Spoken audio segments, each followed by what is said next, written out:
Thumbnail দেখে অনেকে ঘাবড়ায় গেছেন, আমি শিওর। আগে আলাপে আসি, তারপরে থাম্বনেলের মাঝে যা বুঝবেন।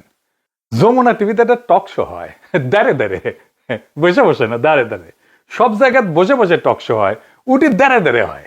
উটি দাঁড়ে দাঁড়ে করে কেন জানেন? টক শো আপনাদের মনে প্রশ্ন জাগেনি কেন দাঁড়ে দাঁড়ে টক শো করে? জানেন না? আমি জানি। ডাক্তারি মতে সবচেয়ে বেশি পাদ বের হয় বসা অবস্থা। কারণটা হইলো বসলে পেটের ভেতরে চাপ বাড়ে। আপনি যখন বসেন বা একটু সামনের দিকে ঝুঁকেন, তখন পেট আর ওই অন্ত্রের উপরে প্রাকৃতিক প্রেসার তৈরি হয়। এই চাপ গ্যাসকে সহজে বাড়াই যেতে সাহায্য করে। দাঁড়াইলে এই চাপ কম থাকে। তো আবার যে কোন আছে না, অ্যাঙ্গেল, ওটা বসলে শিথিল হয়ে যায়। তো শরীরের ভিতরে প্যাসেজ আরো খোলা থাকে, তাই গ্যাস বের হওয়া সহজ। দাঁড়ায় থাকলে পেশিগুলো বেশি টাইট হয়ে থাকে, শক্ত হয়ে থাকে। তো দাঁড়ায় শরীরের ভারসাম্য ঠিক রাখে, তাই পাত বের হওয়ার পথ কিছুটা বন্ধ থাকে। খেয়াল করে দেখেন, উইকল আগে বসেই টকশো করেছিল এডিটর সাহেব। আগের একটা টকশো দেখান না, ঢাকার কসাই আসাদুজ্জামান খান কামালের সাথে টকশো এরা দেখান। সেই সাহসী তরুণ কিন্তু আজকে অনেক কঠিন একটি কাজ করছেন। স্বরাষ্ট্র মন্ত্রণালয়ের মতো এত গুরুত্বপূর্ণ একটি মন্ত্রণালয়ের পরপর দুইবার পূর্ণাঙ্গ দায়িত্ব পালন করছেন। এখন এই কঠিন কাজটা কি করে করছেন? ওই বসে থেকে বুঝিছে যে বসলে পাত বেশি হয়, দাঁড়াইলে পাত কম হয়। এটা কথা কি জানো বন্ডি? দাঁড়ে পেদলে না শব্দ বেশি হবে, কারণ বেরোয়ার পথ তো টাইট থাকে। তার মানে বসে থাকলে পাত বেরোনোর জন্য ভিআইপি গেট খোলা থাকে, আর দাঁড়িয়ে থাকলে বন্ধ থাকে, তাই চাপ বাড়ে, হর্ন বাড়ে। তো আমার কলে পাত নিয়ে একটা পুরো এপিসোড আছে। তোমার প্রোগ্রাম দাঁড়ে করার হাইপোথিসিস দিয়ে আর একটা ডক্টরাল লেভেলের এপিসোড বানানো যাবে কলে। তো হচ্ছে কি, ব্যারিস্টার শাহরিয়ার ও টকশায় যায় কইছে ওই যে নাম ভুলে যায়, ওই যে সরদি বডিগার্ড।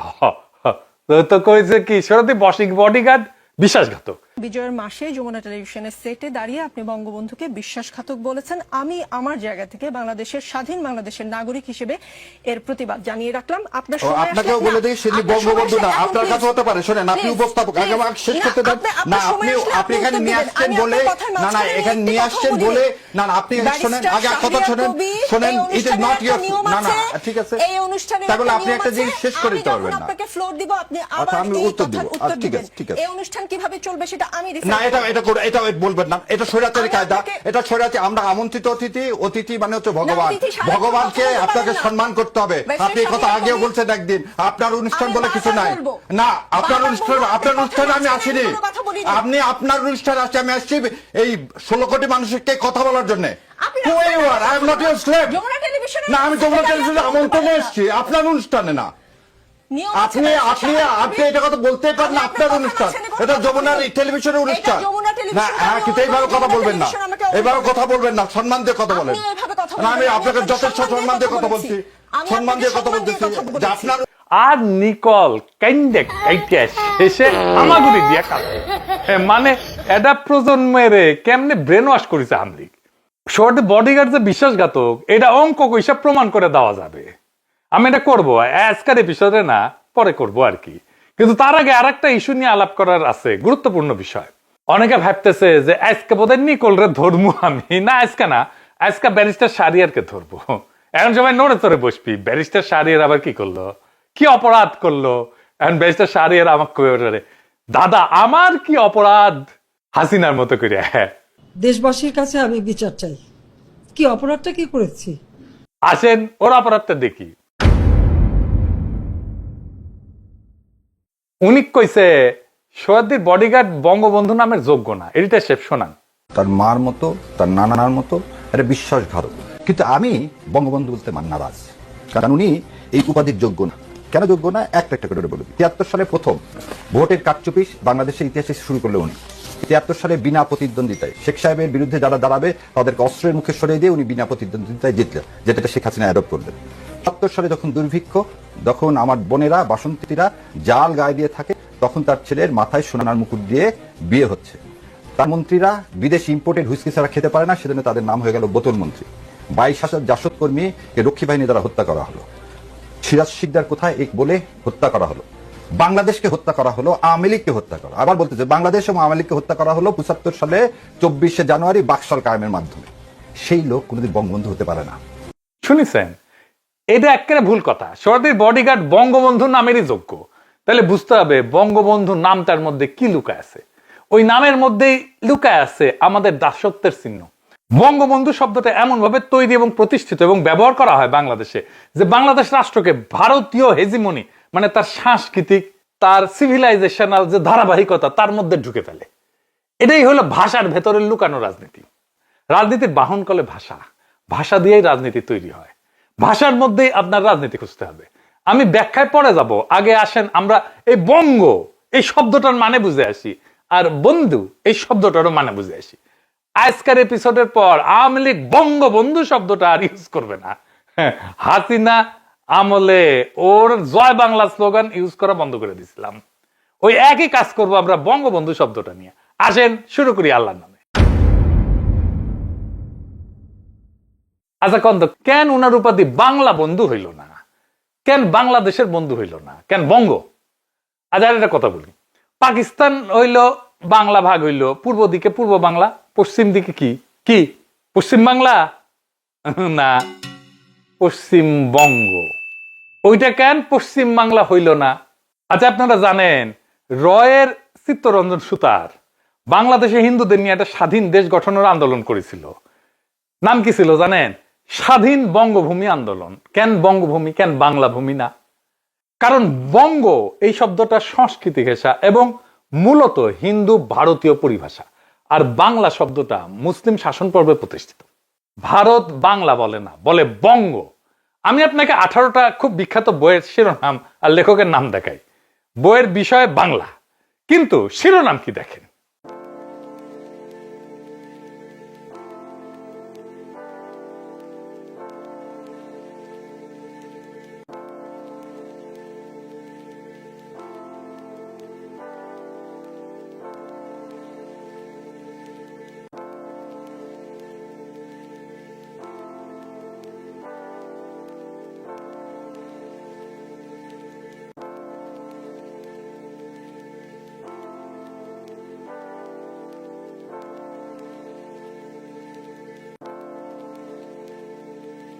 নাম দেখে বুঝিছেন এইগুলা ইন্ডিয়ান লেখক। এমনকি ঈশ্বরচন্দ্র বিদ্যাসাগর বাংলা ভাষাকে বলতেছেন বঙ্গ ভাষা, বাংলা না। কেন কেন কেন কেন? এই প্রশ্নের উত্তর পাইলে বুঝবেন যে কেন বঙ্গবন্ধু আর বঙ্গবন্ধু মানেটা আসলে কি। বঙ্গ শব্দের উৎস স্পষ্টভাবে প্রাচীন ব্রাহ্মণিক সংস্কৃতি ভাষা। প্রাচীন ভারতীয় এটা জিও কালচারাল শব্দ। মহাভারতে বঙ্গ আছে, বঙ্গ পুরাণে আছে, রঘুবংশে আছে, বৃহৎ সংহিতা আছে, পাণিনির অষ্টাধ্যায়ীতে আছে। বাংলা নাই, বঙ্গ। মহাভারতে বলা হয়েছে অঙ্গ বঙ্গ কলিঙ্গ, এই রাজ্যগুলা এই জনপদের নাম হিসেবে ব্যবহৃত। এটাই বাংলা আসলে।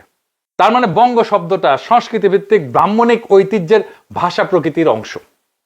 কালিদাসের রঘুবংশ কাব্যে রঘুর দিগ্বিজয়ে বঙ্গ দখলের উল্লেখ আছে। বৃহৎ সংহিতায় বঙ্গকে একটা নক্ষত্র এবং দিক সংক্রান্ত রাজ্য হিসেবে উল্লেখ করা হয়েছে। এই বঙ্গ ধারণাটা সম্পূর্ণই মুসলিম আগমনের আগের পরিভাষা এবং বৈদিক পরবর্তীকালের রাজনৈতিক ভৌগোলিক ধারণার একটা অংশ। আর বাংলা শব্দ এইটার জনপ্রিয়তা এবং প্রশাসনীকরণ এটা মুসলিম শাসনকালে এবং তুর্কি আফগান মুঘল প্রশাসনে এটার প্রাতিষ্ঠানিক ব্যবহার শুরু হয় 1200 থেকে 1300 শতকের পর থেকে।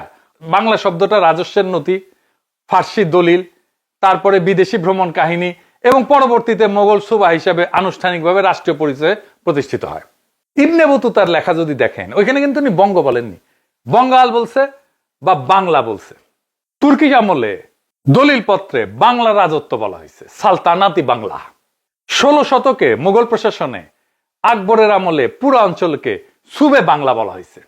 আইনি আকবরীতে যে রাজস্ব দলিল যেটা, সেটা স্থানীয় পরিচয় বলা হয়েছে বাংলা। ফরাসি পর্যটক আসছিলেন ফ্রাসো বার্নিয়া, সেও বাংলা বলছে তার লেখায় এই অঞ্চলকে। তার মানে হইতেছে মুসলিম শাসনকালে বঙ্গ থেকে বিচ্ছিন্ন হইয়া বাংলা শব্দটা রাষ্ট্রীয় ভৌগোলিক এবং জনসমষ্টির পরিচয় হয়ে ওঠে। যেখানে বঙ্গ ছিল রাজ্য বা জনপদের নাম, বাংলা ছিল দেশ জনসমষ্টির নাম।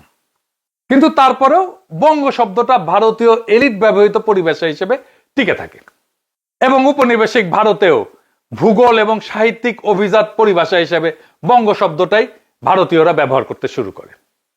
যারা ব্রাহ্মণ, হিন্দুত্ববাদী, মধ্যবিত্ত বাঙালি হিন্দু সমাজ, ভদ্র সমাজ, যারা ইংরেজি শিক্ষিত, তাদের সাহিত্যিক চর্চায় বঙ্গ, বঙ্গদেশ, বঙ্গভূষণ, বঙ্গনারী, বঙ্গ সাহিত্য এই সমস্ত শব্দগুলো প্রাধান্য পায়। কারণ তারা নিজের পরিচয়কে সংস্কৃত নির্ভর ব্রাহ্মণিক ঐতিহ্যের মধ্যে খুঁজে পায়।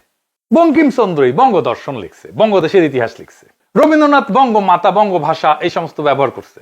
এমনকি ভারতের স্বাধীনতার পরেও পশ্চিমবঙ্গ নাম বাংলা হয় না, পশ্চিম বাংলা হয় না, পশ্চিমবঙ্গ হয়। ভারতের সংবিধান অনুযায়ী রাজ্যের নাম কিন্তু ওয়েস্ট বেঙ্গল, ওয়েস্ট বাংলা না। কিন্তু বাংলাদেশের দৃষ্টিকোণ থেকে লজিক্যাল নাম হয়তো পশ্চিম বাংলা, তাই না? কিন্তু ভারত বঙ্গ শব্দই থেকে যায়, কারণ বাংলা শব্দটা মুসলিম শাসনকালীন পরিচয়, বঙ্গ শব্দটা হিন্দু অভিজাত সাংস্কৃতিক শিকড়, বঙ্গবন্ধু শব্দটাও তাই। বঙ্গবন্ধুর বঙ্গ শব্দটাও অভিজাত হিন্দু সাংস্কৃতিক শিকড় থেকে আসছে।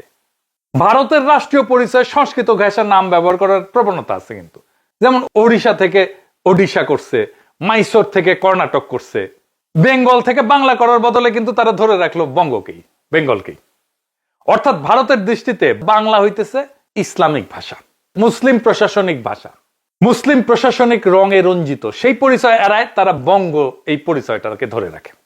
যেমন আগে বলছি যে বাংলাদেশের হিন্দু পৃথক রাষ্ট্রের দাবির আন্দোলনের নাম হয় বঙ্গভূমি। এই আন্দোলন যদি হিন্দু আবাসভূমির দাবি করে, তার নাম বাংলা ভূমি না, বঙ্গভূমি রাখাটাই লজিক্যাল। কারণ বঙ্গভূমি নামটা সংস্কৃতি ভিত্তিক, ভূমিও সংস্কৃত শব্দ, বঙ্গ সংস্কৃত শব্দ, এই দুইটাকে মিলায় একটা স্পষ্টভাবে হিন্দু ধর্মীয় ব্রাহ্মণিক সংস্কৃতিকে রাষ্ট্র পরিচয় তৈরি করার একটা চেষ্টা করা হয়েছিল। হিন্দু জাতীয়তাবাদী গোষ্ঠীর কাছে বাংলা শব্দটা মুসলিম সুলতানি রাষ্ট্রের নাম, মুসলিম জনগোষ্ঠীর রাষ্ট্রীয় পরিচয়। এটা মুসলিম সংখ্যাগরিষ্ঠ বাংলাদেশের ইতিহাসের সাথে যুক্ত, তাই তারা দাবি করে বঙ্গভূমি হিন্দু ভূমি, বাংলা ভূমি না। কিন্তু সেই কারণে রাজনৈতিকভাবে বঙ্গ শব্দটা তাদের পক্ষে বেশি উপযোগী। হিন্দু ইতিহাস মানে বঙ্গ রাজা, বঙ্গীয় সভ্যতা, বঙ্গদেশ, বঙ্গসেনা, এইটাই হিন্দুত্ববাদের ভাষাগত শিকড়। আমি লিটারেচার থেকে কিছু উদাহরণ দিই। ধরেন মাইকেল মধুসূদন দত্ত, হে বঙ্গ ভান্ডারে তব বিবিধ রতন। এইখানে বঙ্গ একটা সভ্যতা ভিত্তিক পরিচয়, রাষ্ট্রভিত্তিক না কিন্তু। অর্থাৎ বঙ্গ মানে কোন রাজনৈতিক সত্তা না, বরং একটা সাংস্কৃতিক শিকড়। এই বঙ্গ শব্দটা উচ্চকিত, বর্ণময়, ক্লাসিক্যাল। আমি বলছিলাম না কলকাতার ইংরেজি শিক্ষিত, এটা মধুসূদনের ইংরেজি শিক্ষিত দৃষ্টিভঙ্গি এবং হিন্দু পৌরাণিক ঐতিহ্যের সাথে মিল রেখা ব্যবহৃত একটা লিটারারি হাই ওয়ার্ড।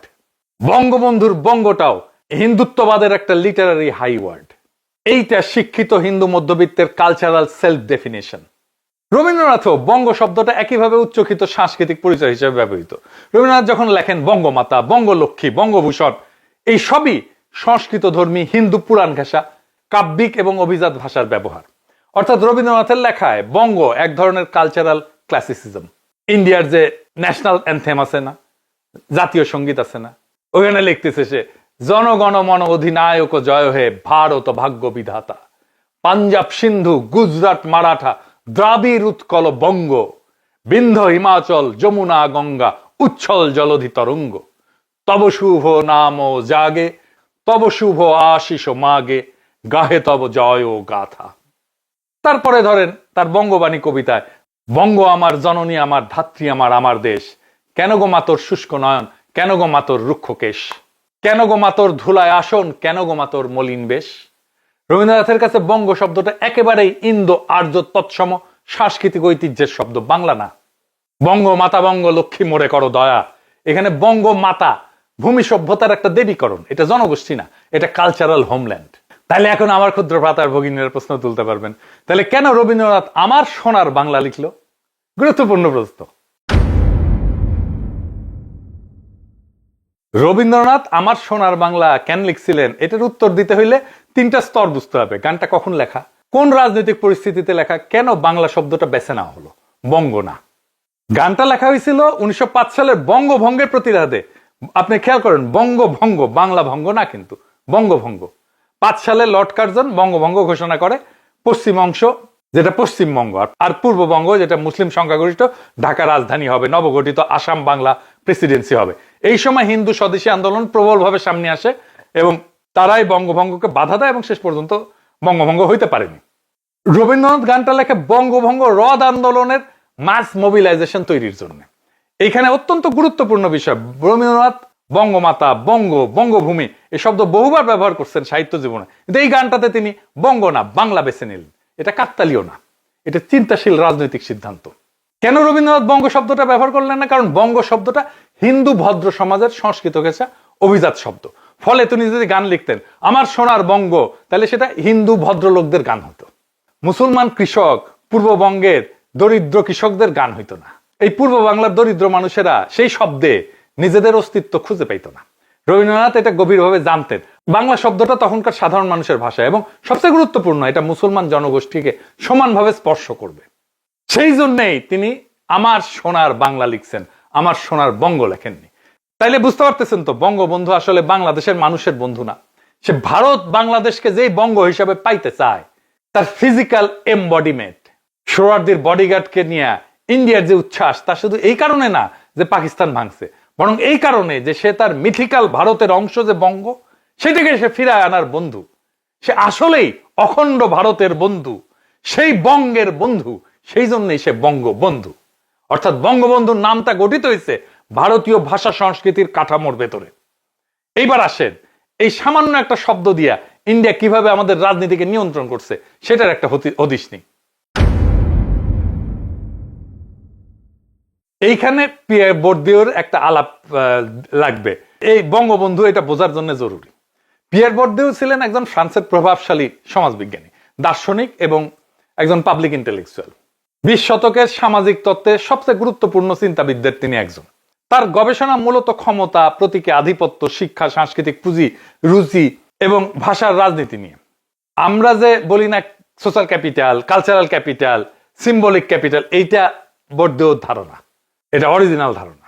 তিনি 3টা জিনিস বলছেন: সাংস্কৃতিক পুঁজি, যেটা শিক্ষা, রুচি, ভাষা; সামাজিক পুঁজি, সম্পর্ক; প্রতীকী পুঁজি, মর্যাদা, সম্মান।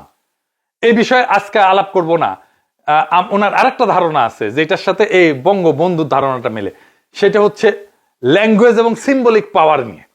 ভাষা কোনো নিরপেক্ষ মাধ্যম না, এটা ক্ষমতা প্রয়োগের জায়গা। রাষ্ট্র, অভিজাত শ্রেণী, শিক্ষা প্রতিষ্ঠান ভাষার মাধ্যমে শ্রেণীভিত্তিক আধিপত্য চালায়। তো পিয়ার বর্দিও বলছেন, ওনার একটা খুব বিখ্যাত বই ল্যাঙ্গুয়েজ অ্যান্ড সিম্বলিক পাওয়ার, উনি বলছেন naming is a symbolic act of imposition. তার মানে নাম দেওয়া, এই যে বঙ্গবন্ধু যে নাম দেওয়া, এই নাম দেওয়াটা মানে কোনো কিছুর উপরে নিজের অর্থ এবং আধিপত্য আরোপ করা। এটা এক ধরনের প্রতীকী আধিপত্য। এই বঙ্গবন্ধুর নামটা দিছে রয়্যাল লোকজন। বঙ্গবন্ধুর নামটা দেওয়া হচ্ছে একটা রাজনৈতিক প্রতীকী ক্ষমতার প্রয়োগ, এবং প্রতীকটা এমন, এই শব্দের সাংস্কৃতিক বুনন, ইন্ডিয়ার যে পাওয়ার স্ট্রাকচার, সেটার একটা মিনিং, অর্থ বহন করে। এটা কোনো আরব, পার্সিক, তুর্কি, আফগান, মুঘল বা বাঙালির লোক ভাষার শব্দ না। এটা ব্রাহ্মণ্য সংস্কৃতির ভাষিক ঐতিহ্যের শব্দ।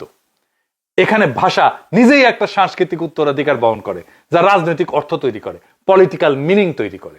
গ্রামসিও বলছেন যে একটা শব্দকে ন্যাচারালাইজ করা। গ্রামসি লিখছেন যে হেজিমনি বা কর্তৃত্ব, এটা এক্সারসাইজ হয় সংস্কৃতি এবং কমন সেন্স দিয়ে। বঙ্গবন্ধু শব্দটা ক্রমান্বয়ে এককভাবে সাধারণ বোধে বা কমন সেন্স বানানো হয়েছে, যে এই শব্দকে প্রশ্ন করা মানে রাষ্ট্রীয় সংস্কৃতি হেজিমনিকে প্রশ্ন করা, আমাদের ঐতিহ্যকে প্রশ্ন করা। এই জন্যই নিকল কান্দে। কিন্তু মূল বিষয়টা হইল শব্দটার সাংস্কৃতিক উৎস ভারতীয়, শব্দটার রাজনৈতিক ব্যবহার বাংলাদেশের রাষ্ট্র পরিচয়ের কেন্দ্রে। ফলে ভারতীয় সংস্কৃতি বাংলাদেশের রাষ্ট্র পরিচয়ের ভেতরে সাংকেতিকভাবে স্থাপিত হয়ে গেছে। এটাই হেজিমনি, এটাই কর্তৃত্ব, এটাই সাংস্কৃতিক কর্তৃত্ব। একটা শব্দ ব্যবহার করতে করতে করতে করতে আমরা ভুলে যাই এর সাংস্কৃতিক আদি উৎস কোথায়। জর্জ ল্যাকফ একজন আমেরিকান কগনিটিভ ভাষা বিজ্ঞানী আর কি, দার্শনিক এবং রাজনৈতিক ফ্রেমিং বিশ্লেষক। ওনার অনেক তথ্য আমি আমার কাজে এপিসোড তৈরিতে ব্যবহার করি, আপনারা হয়তো খেয়াল করলে বুঝবেন পরে। ক্যালিফোর্নিয়া ইউনিভার্সিটি এবং বার্কলে ইউনিভার্সিটির ভাষা তত্ত্ব বিভাগের অধ্যাপক ছিলেন দীর্ঘদিন। তো উনার ফ্রেমিং বলে একটা আইডিয়া আছে, পলিটিক্যাল ফ্রেমিং। বঙ্গবন্ধু একটা সিভিলাইজেশনাল ফ্রেম উনার আইডিয়া অনুসারে। উনি বলছেন ফ্রেমই আমাদের পলিটিক্যাল রিয়ালিটি, রাজনৈতিক বাস্তবতাকে বুঝতে শেখায়। উনি বলছেন যে মানুষ তথ্য দিয়ে না, ফ্রেম দিয়ে রাজনীতি বোঝে।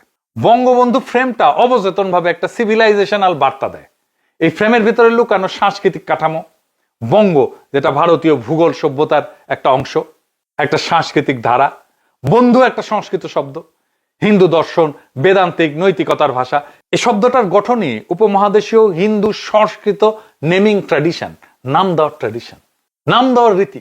এটার রাজনৈতিক বার্তা এটাই যে বঙ্গ ভূখণ্ডকে এমন ভাবে কল্পনা করো যেন তা বৃহত্তর ভারতীয় সভ্যতার সাংস্কৃতিক অংশ। অতএব ফ্রেমটা ভাষার ভেতরে ভারতীয় সিভিলাইজেশনকে নর্মালাইজ করে ফেলে। এটা আর একটু গভীরে বুঝে দেখি। একটা শব্দ কিভাবে একটা দেশকে একটা নির্দিষ্ট সাংস্কৃতিক ধারার ভেতরে ঢুকায় দেয় এটা বোঝা দরকার। বঙ্গবন্ধু শব্দটা শুনলে আমরা বুঝি একজন মানুষ দেশের নৈতিক রক্ষক, ইতিহাস তার চারপাশ দিয়ে সাজানো, তাকে কেন্দ্র করে বাংলাদেশের ইতিহাস আবর্তিত হয়। কিন্তু এই শব্দটা ভাষাগত শিকড় কোথায়? এই প্রশ্ন আসলে ভারতীয় হেজিমনির দরজাটা খুলে দেয়। বঙ্গ এবং বন্ধু এই দুইটাই ভারতীয় সংস্কৃত শব্দ, এখানেই শুরু। বঙ্গ ভারতের প্রাচীন ভূগোল, বন্ধু শব্দটা খাঁটি সংস্কৃত শব্দ। বন্ধু মানে রক্ষক, অভিভাবক, সৎ আত্মীয়। অর্থাৎ এই উপাধিটা ভারতীয় ভাষিক সাংস্কৃতিক পরম্পরা সিলসিলা এইটা ব্যবহার করে তৈরি। যখন রাষ্ট্র এই শব্দটাকে কেন্দ্র করে জাতির ইতিহাস সাজায় তখন রাষ্ট্রের পুরো রাজনৈতিক কল্পনায় দাঁড়ায় যায় ভারতীয় সভ্যতার শব্দ ভাণ্ডারের উপরে। এর ফলে জনগণের অবচেতন মনে প্রতিষ্ঠিত হয় আমাদের রাষ্ট্র পরিচয়ের কেন্দ্রে ভারতীয় সাংস্কৃতিক ভাষা পরম্পরা আছে, আমাদের রাষ্ট্র পরিচয়ের কেন্দ্রে আছে ইন্ডিয়ান সিলসিলা। এটাই হেজিমনির প্রথম ধাপ। এই ফ্রেমটা ভারতীয় সভ্যতাকে বাংলাদেশি পরিচয়ের স্বাভাবিক অংশ বানায় ফেলে। গ্রামসি বলছিলেন যে হেজিমনি এমন ভাবে ধারণা চাপায় দেয় যাতে মানুষ বুঝতেই না পারে যে তাকে কিছু চাপায় দেওয়া হয়েছে। বঙ্গবন্ধু শব্দটা দিয়া বাংলা ভূগোলকে ভারতীয় সভ্যতার সঙ্গে জুড়ে দেওয়া হয়েছে। রাজনৈতিক নেতৃত্বকে ধর্মীয় নৈতিক অভিভাবক টাইপ করে তুলছে।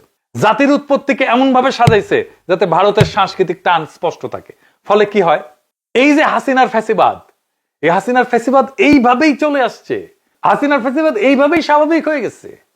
আবারও হাসিনা ফিরে আসার চেষ্টা করতেছে এই নামকে ধরেই। এই জন্য আমরা 32 নম্বর ভেঙে দিছি, আবারও ভাঙবো দরকার হইলে। ভারতীয় সাংস্কৃতিক নেতৃত্ব দেশের গল্পের ভেতরে স্বাভাবিক হয়ে যায় তখন। ইসলামী নাম বলেন, তুর্কি বলেন, আফগান বলেন, পার্সিক বলেন, লোকজ নাম বলেন, এই সাংস্কৃতিক উপাদানগুলো তখন অদৃশ্য হয়ে যায়। এটি কালচারাল ন্যাচারালাইজেশন, হেজিমনির দ্বিতীয় স্তর। এবং এই শব্দটা রাষ্ট্র পরিচালনার নৈতিক কেন্দ্র বানায় ফেলছে। তার মানে ভারতীয় নৈতিক কাঠামো আমদানি। বন্ধু শব্দটা সাধারণ বন্ধু না, সংস্কৃতিতে বন্ধু একটা নৈতিক ধর্মীয় শব্দ। এটা যুক্ত থাকে আত্মীয়তা, রক্ষা, ধর্ম, কর্তব্যের ধারণার সাথে। যখন রাষ্ট্র এই শব্দটাকে পবিত্র রাজনৈতিক উপাধিতে রূপান্তর করে তখন রাষ্ট্রের নৈতিক শিক্ষা, নৈতিক ভাষা ভারতীয় কাঠামো দিয়ে সাজানো হয়ে যায়। আপনি বলেন না বাংলাদেশে এত এত ইন্ডিয়া প্রেমী কেমনে আসলো? এই যে এইভাবে আসছে। বাংলাদেশের রাষ্ট্র পরিচয়তে বাংলাদেশের সাধারণ মানুষের যে ধর্মীয় চেতনা তার নৈতিক ধারার উপরে প্রতিষ্ঠিত না, সংস্কৃত নৈতিক ধারার উপরে দাঁড়ানো। এটাই হেজিমনির তৃতীয় স্তর, নৈতিক বয়ানের দখল। বঙ্গবন্ধু এই ফ্রেমটার বিরোধিতা মানে অকৃতজ্ঞতা। হাসিনা বলতো না অকৃতজ্ঞ জাতি।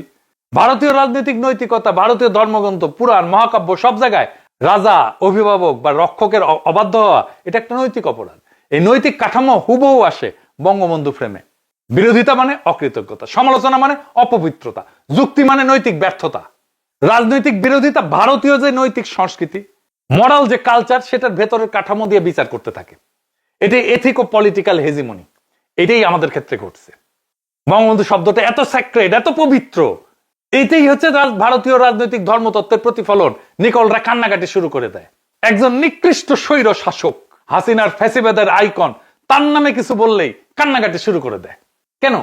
ভারতীয় উপমহাদেশে রাজনৈতিক নেতৃত্বকে দেব সদৃশ্য করে দেখার ইতিহাস আছে। রাজা মানে ধর্ম রক্ষক, মহাত্মা মানে নৈতিক অভিভাবক, গুরু, বন্ধু, পথ প্রদর্শক। বঙ্গবন্ধু নামটা ঠিক এই জায়গাটাই দখল করে। একজন মানুষকে রাজনৈতিক নেতা না, নৈতিক পবিত্র অভিভাবক করে তোলে। এটা সরাসরি ভারতীয় রাজনৈতিক সাংস্কৃতিক ঐতিহ্যের প্রভাব। এর শেষ ফল কি? নিকলের কান্নাকাটি। বঙ্গবন্ধু নামের ফ্রেম বাংলাদেশি জাতির কল্পনাকে ভারতীয় সাংস্কৃতিক মানচিত্রে স্থাপন করে। সবার সে তাইলে কি ঘটে? রাষ্ট্রের উৎপত্তি ভারতীয় ভাষিক কাঠামোর মধ্যে ঢুকে যায়। ইতিহাস ভারতীয় নৈতিক ধারায় সাজানো হয়। বিরোধিতা ভারতীয় নৈতিক শব্দে বিচার করা হয়। নেতৃত্ব ভারতীয় পবিত্রতার মানদণ্ডে মূল্যায়িত হয়। জাতির আত্মপরিচয় ভারতীয় সভ্যতার ধারাবাহিকতার অংশ হিসেবে দেখা হয়। এটাই ইন্ডিয়ান কালচারাল হেজিমনি। এটা জোর করে চাপায় দেয়নি, এটা ভাষার ভেতর দিয়ে, ফ্রেমের ভেতর দিয়ে নিজে থেকেই মানুষের মনে জায়গা করে নিছে। তাই বঙ্গবন্ধু নামটা শুধু রাজনৈতিক উপাধি না, এটা এমন একটা সাংস্কৃতিক ফ্রেম যা বাংলাদেশের রাষ্ট্র পরিচয়কে ভারতীয় সভ্যতা, ভাষা, নৈতিক কাঠামোর মধ্যে বসায় দেয়। এভাবে ভারতীয় হেজিমনি সফট পাওয়ার দিয়ে প্রতিষ্ঠা পায়। এই জন্যই দেখেন একটা নিকৃষ্ট স্বৈরাচার হইলেও তার পবিত্রতায় নুয়ে পড়ে এক একটা মাল, এবং নুয়ে পড়াটাকেই সে তার পবিত্র দায়িত্ব বলে মনে করে, দেশপ্রেমিক কর্তব্য বলে মনে করে আমি একটা মহান কাজ করে ফেলছি।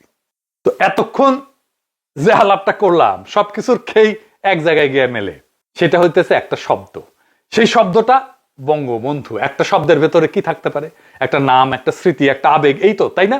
না, এখানে না, এখানে আপনি ঠকছেন। এই যে একটা শব্দের ভেতরে গুজে রাখা হয়েছে পুরো একটা সভ্যতা, পুরো একটা ক্ষমতার হিসাব, আর আপনার রাষ্ট্রকে কার হাতে বাধা থাকবে সেই সিদ্ধান্ত। বঙ্গ আর বন্ধু এই দুইটা জিনিস জোড়া দিয়ে এমন একজন মানুষকে বানানো হয়েছে, সে শুধু নেতা না, শুধু প্রেসিডেন্ট না, শুধু লিডার না, বরং পুরা বঙ্গ নামের ভারতীয় সভ্যতার নৈতিক অভিভাবক। মানে আপনি তাকে মানলে আপনি আসলে ওই সভ্যতার আধিপত্য মাইনা নিছেন। আর আপনি যদি প্রশ্ন করেন, আপনি শুধু রাজনৈতিক বিরোধী না, আপনি অকৃতজ্ঞ, আপনি অনৈতিক, আপনি দেশদ্রোহী। এটাই তো হেজিমনি। যখন আপনাকে এমন ভাবে বাধা হয়, আপনি নিজেই আপনার শেকলকে লকেট বানায় গলায় ঝুলাই ঘোরেন। এখন প্রশ্নটা খুবই সোজা, আমরা কি চাই? স্বাধীন বাংলাদেশ, নাকি বঙ্গ নামের এক ভারতীয় মিথিক্যাল মানচিত্রের মধ্যে ঝুলে থাকা এক টুকরো প্রভিন্স? আমরা কি চাই? যে আমাদের রাষ্ট্রের পরিচয় হবে আমাদের সংস্কৃতি, আমাদের ধর্ম, আমাদের সংখ্যাগরিষ্ঠ মানুষের ধর্ম, বাংলার গণমানুষের লড়াই, নাকি মহাভারত পুরাণ ইন্দো সভ্যতার অখণ্ড ভারতের ফ্রেমের ভেতরে আমাদের ইতিহাস লুকায় থাকবে? আপনি যে ফ্রেম বাছেন, আপনার রাষ্ট্র সেই মানচিত্রে যায় বসে। একটা কথা পরিষ্কার করে বলি, এখানে কেউ ব্যক্তির ভালো মন্দ, পাপ পুণ্য, ত্যাগ তিতিক্ষা নিয়ে আলাপ করতেছে না। আমার কথা খুব সোজা। বঙ্গবন্ধু নামটা বাংলাদেশি রাষ্ট্র পরিচয়ের জন্য পলিটিক্যালি টক্সিক। এই নামটা বাংলাদেশের স্বাধীন সীমানার ভিতরে ভারতীয় হেজিমনির ট্রোজান হর্স। এই শব্দটা রেখা আপনি ভারতীয় আধিপত্যের সঙ্গে লড়াই করবেন, এইটা হয় না। এটা নিজেই লজিক্যালি কনফ্লিক্টেড। তাই আমার প্রস্তাব খুবই ক্লিয়ার, আমরা ইতিহাস নিয়ে আলাপ করতে হবে। আমরা ব্যক্তি মুজিবুর রহমানকে ক্রিটিক করব না করব সেটা আলাদা প্রসঙ্গ, কিন্তু বঙ্গবন্ধু এই নামের এই ব্রাহ্মণিক ইন্ডিক ফ্রেমটা এটা ভাঙতেই হবে। আপনি চাইলে তাকে শেখ মুজিবুর রহমান বলেন, ঠিক আছে, মুজিবুর রহমান বলেন, ঠিক আছে, মুজিব বলেন, যাই বলেন, হাসিনার বাপ বলেন, সোহরাওয়ার্দীর বডিগার্ড বলেন, হোয়াট এভার, যাই বলেন, কিন্তু রাষ্ট্রের নামের সঙ্গে, জাতির নৈতিক কোরের সঙ্গে, রাষ্ট্রের জন্ম কাহিনীর কেন্দ্রে বঙ্গবন্ধু নামের ইন্ডিয়ানাইজড ভারতীয় ফ্রেম রেখে দিলে আপনি কখনোই ভারতীয় হেজিমনি থেকে মুক্ত হইতে পারবেন না। লিখে রাখতে পারেন আমার কাছ থেকে। আজকে যদি আমরা এই একটা শব্দ ভাঙতে না পারি, আগামী 50 বছর আপনি যত রাজনীতি করেন ফলাফল একই থাকবে। মানচিত্রে বাংলাদেশ, মগজের ভেতরে বঙ্গ ইন্ডিয়ার সভ্যতা, রাষ্ট্রের ভেতরে চিরস্থায়ী সাংস্কৃতিক দাসত্ব। আমরা যদি সত্যি সত্যি স্বাধীন বাংলাদেশ চাই, তাহলে আমাদের প্রথম কাজ মগজের মানচিত্র বদলানো, এবং সেই কাজ শুরু হবে এইখান থেকেই, বঙ্গবন্ধু ফ্রেম ভাঙা। এই বঙ্গবন্ধু ফ্রেম ভাঙা ছাড়া ইন্ডিয়ান হেজিমনি থেকে বাংলাদেশকে বাঁচানো সম্ভব না। এটা এই জন্য না যে আমার খুব ঘৃণা আছে, আমি খুব বিলা, এইটা কারো প্রতি ঘৃণা না, এটা আমাদের নিজেদের মুক্ত করার প্রথম রাজনৈতিক শর্ত।